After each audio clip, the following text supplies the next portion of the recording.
Oi.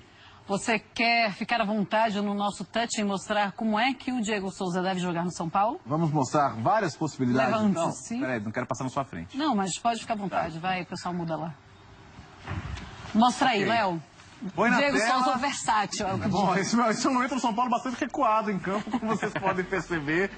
Bem defensivo, não combina muito com o estilo de jogo do Dorival, né? Então vamos espalhar um pouco mais Espalha. esse pessoal pelo campo. O Prato tá aqui ainda, vamos tirar ele, pode ficar Prato aí, tranquilo. por quê, né? Não, calma, você tá com pressa, Romulo.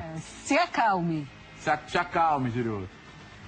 Militão, Arboleda, Caio, Reinaldo. Estamos com o Sidão aqui, pode ser o Jean, mas vamos Sidão. Tá, vamos começar. Meramente ilustrativo. Então o Prato a gente já pode colocar ele aqui no River, tá? Aqui em cima no River. Tá, No River. lá embaixo então. Pronto.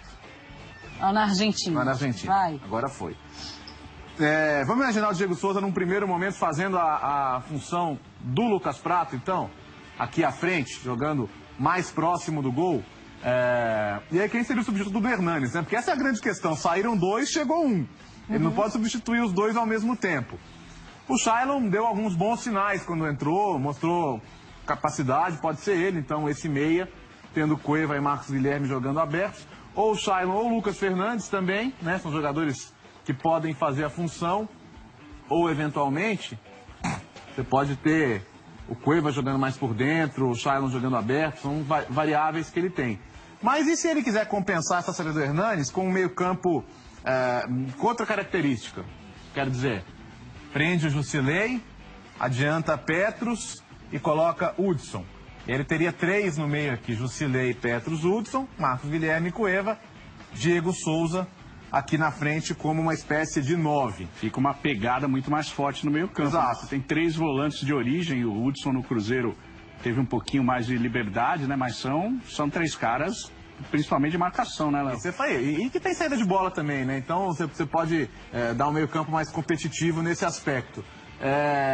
E se o Diego Souza jogar não como centroavante, mas como meia? Então você volta a abrir mão de um aqui, aí você faz o Silei e Petrus, linha com Marcos Guilherme, Diego Souza e Cueva, e aí você passa a ter o Brenner, outro garoto. Então, de um jeito ou de outro, com o que o São Paulo tem hoje, ele vai ter que recorrer aos garotos de Cotia, né? Então ele tem Brenner, ele tem Shailon, ele tem Lucas Fernandes, são as possibilidades. Aí queria saber dos companheiros o que eles veem de mais interessante nessas possibilidades que a gente tem. Se tivesse que apostar, até acho que o São Paulo vai trazer mais gente, né? Mas não seria a primeira opção do Dorival, mas eu acho que é assim que o time se estabilizaria, com o Diego Souza jogando, vindo por trás e com o Brenner. O Brenner, Marcela, ainda não conseguiu mostrar muita coisa no profissional.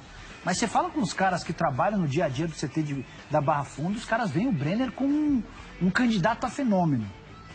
Do mesmo nível do Gabriel Jesus. Talvez tenha até um pouquinho de empolgação.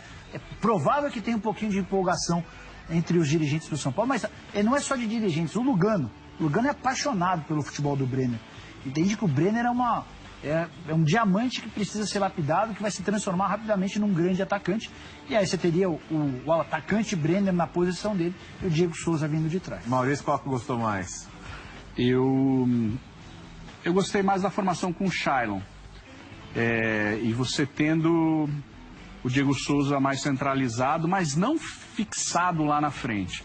É alguém que vá avançando, que volte um pouquinho para fazer essa troca. De repente o Shailon faz a penetração, o Cueva também fazendo uma diagonal e ele, Diego, podendo fazer um pivô, porque ele sabe muito jogar entre as linhas também, né? O Diego Souza, acho que uma vantagem que ele tem é justamente essa versatilidade.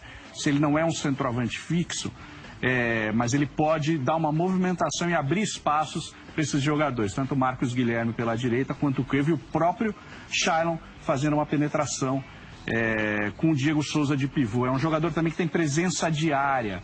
Nessa temporada do Sport, ele fez muitas jogadas de cabeça dentro da área. Ele tem 1,86 de altura, é muito alto, tem um porte físico importante. Ele é um jogador que leva vantagem no confronto físico, pode dividir bola com o zagueiro no alto. Então eu vejo um pouco essa formação deixando o Brenner ainda muito garoto como uma arma para o segundo tempo, para mudar essa configuração. E o Shailon terminou bem, né, a temporada. Ele terminou à frente do Lucas Fernandes, que era anteriormente uma aposta maior da base do São Paulo. Mas o Lucas ainda não conseguiu confirmar tudo que se espera dele, o potencial que ele tem. E o Shailon terminou o ano melhor. E o Rômulo quer o Diego Souza onde? Eu acho que o Diego Souza, principalmente com a questão de convocação para a seleção, ele meio que intensificou essa característica dele, né, de jogador de área também, para garantir uma vaga, né, que é a última chance dele também de ir para a Copa do Mundo, agora na Rússia, né? Não tem nenhuma outra possibilidade na carreira do Diego, se não for agora na Rússia. Agora, eu espero que cheguem novos nomes no São Paulo. Que eu vejo o Cueva, tá em campo, tá? Ele tá bonitinho, mas é só aí que ele tá paradinho no campo. Porque o primeiro semestre dele, eu acho que ele vai Ele ficar... roda muito fora de campo, né? Fora de campo uma boa parte, né, devido à questão do Peru na Copa Ele tá aqui, e da ele própria vai voltar personalidade do Peru. dele. Ele vai voltar. É que assim, Vai voltar. quando você tinha o Hernanes, aí você fica com aquela dor no coração ainda, sentindo aquela falta, né? Mas eu acho que o Diego Souza, ele vai se encaixar bem aí. Eu acho que é onde tem mais carência mesmo no São Paulo, então eu acho que ele chega para ficar nessa posição mesmo que você colocou, Léo Você Bertozzi. gostou? Gostei, Então tá gostei. Eu fico em dúvida também do Shailon e do Breiner. O Shailon, ele é muito mais velho que o Breiner? Quantos anos tem o Shailon? Que o Brenner, ele é um 20 pouco contra mais. 17. Sabe que era da Chapecoense? Não é muita mas coisa o Shailon, também, né? Mas o Shailon já tem mais vivência no time, no time principal. E o Lucas Fernandes, que, como o Maurício falou, foi uma aposta durante muito tempo, perdeu moral com a comissão técnica. O Lucas Fernandes esteve em várias negociações frustradas do São Paulo naquelas tentativas de troca.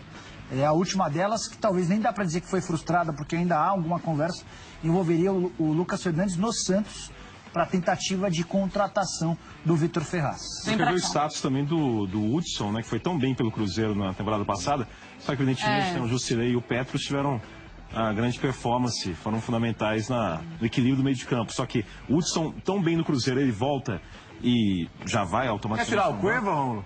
Eu acho que o Cueva, Mas ele se sinceramente, eu encaixa, não o vejo Hudson vai como pra lá? alguém que vai Quando ele ter não um tiver a impacto Cueva, nesse ele time, pode não. fazer esse outro desenho aqui, né? O Cueva tem uma personalidade, tem essa questão da Copa que acho que inviabiliza que a gente acredite nele como alguém que vai ter uma sequência realmente consistente no São Paulo. Isso é Você não sabe também preocupante, se né? o Hudson vai ficar, né? Isso é preocupante, porque as opções de criatividade, com a saída do Hernanes, elas diminuíram brutalmente.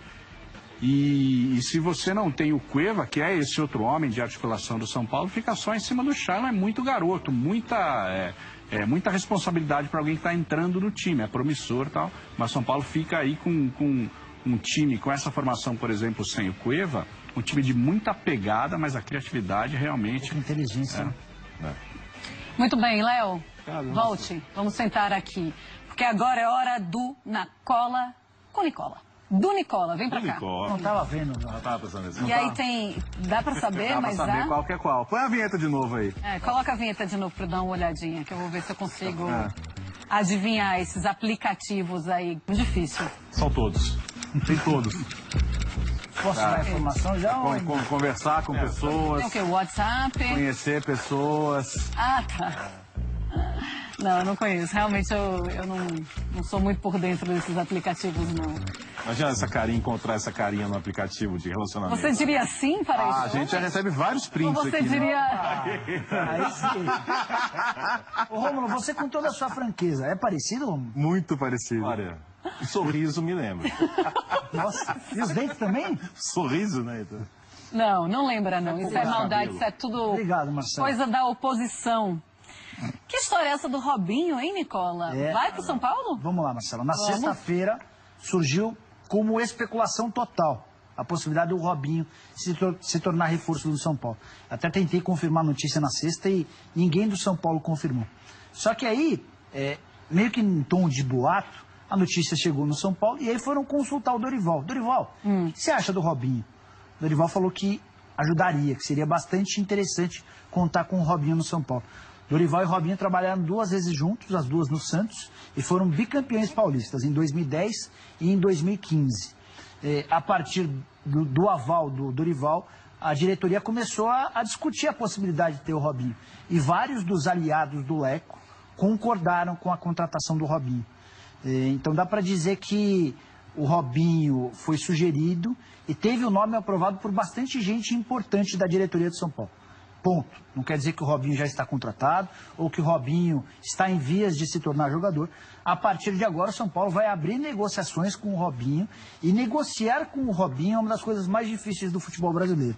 Até para o Santos, que é a casa dele, ou a segunda casa dele, o Santos sempre tem muita dificuldade, porque as negociações envolvem salário, luvas, prêmios, camarotes, parceiros... Camarotes na Vila. Na Vila Belmiro, lembra? O Romulo estava pensando em camarotes na balada. Não, é mais camarotes no estádio. Venda de camisas, participação em lucro. Então são sempre negociações extremamente difíceis. O Robinho ainda acha que vale os 700 mil que ele ganhava no Atlético.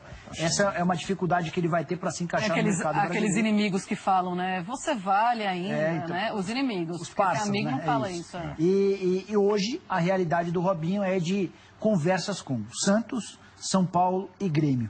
O Atlético Mineiro deu um gelo nele. O Atlético Mineiro espera, torce para que ele caia na real, e caindo na real, que volte a haver uma conversa. Ah, não precisa torcer também, não. Não. Pra que torcer? Por quê? Como assim? É que assim, tão desejado não, assim? é que o Atlético fez uma proposta de 350 mil. E o Robinho nem respondeu. Ele ganha 700? Ele ganhava, né? Porque o contrato acabou em 31 de dezembro. Então o Atlético ofereceu metade, entende que esse é o valor dele. O Robinho não respondeu no prazo. E dentro do Atlético, o Oswaldo adora o Robinho. E de fato, com o Oswaldo, o Robinho melhorou. Mas a estratégia do Atlético é dar um gelo. Então hoje dá para dizer que o Robinho conversa com o São Paulo, com o Grêmio e com o Santos, na base da conversa. Não dá para dizer que o Robinho está fechado com um, fechado com o outro, vai ser apresentado. Mas é um jogador que entrou no radar do São Paulo por conta da aprovação do Dorival e de gente próxima ao Leco. Então, fica no Brasil. É a grande tendência, Romulo. Você não vê essa possibilidade. Agora, o Raí, como é que será que se posiciona o Raí, que sempre se pautou por uma exigência do comportamento ético, por uma lisura e tal, em relação a essas denúncias, essa condenação que o Robinho tem na Itália por violência sexual, que ele nega, que cabe recursos, os advogados estão recorrendo, mas será que será que para o Raí, que é o homem forte do futebol, isso teria algum problema? Seria um obstáculo, mesmo o Leco e o Dorival querendo? É uma boa pergunta. Eu não consegui apurar a opinião do Raí em relação a isso. O Dorival aprovou e gente próxima do Leco aprovou. A gente vou até mandar um WhatsApp para o Raí para ver se ele responde ao longo do programa, porque é uma pergunta de fato que cabe.